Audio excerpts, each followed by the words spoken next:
ज़िंदगीअ सां प्यार कंदड़ माण्हूअ जो मौत समाज के केतिरो वक़्तु गूंगो करे छॾींदो आहे।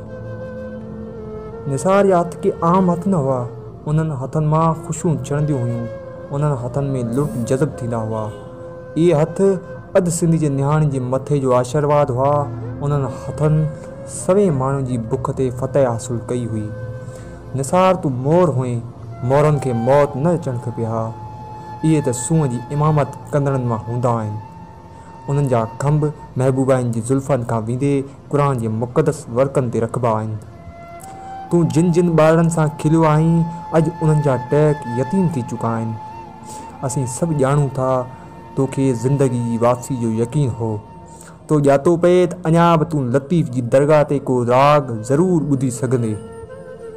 तो ॼातो पए त अञा बि मनहोड़े तां तूं पंहिंजा पेर सिंधी समूण में ज़रूरु पुसाईंदे। अञा बि तूं सकाफ़ती ॾियारे ते अजरक ऐं टोपी सां दोस्तनि विच में ज़रूरु मुस्कुराईंदे। अञा बि तूं ख़ालिद कोरी ऐं राबेल सां मोहन दड़े ते कांब ॿधी हिकु अधु सिगरेट ज़रूरु छिकींदे। तोखे असां मां उमेद हुई, छो जो तूं अकेलो ऐं असां घणा हुआसीं, पर असीं घणा थी करे बि तोखे बचाए न सघियासीं। असीं ॾुहारी आहियूं या न आहियूं, पर यकीन कर सुभाणे तुंहिंजो पुट पारां पुछियल सवाल जो असां वटि को बि जवाबु न हूंदो ऐं असां लेखे जो लेख चई पंहिंजे मंदरु अंदरि हारियल ॿुड़ो कंहिंखे बि ॾेखारे न सघंदासीं।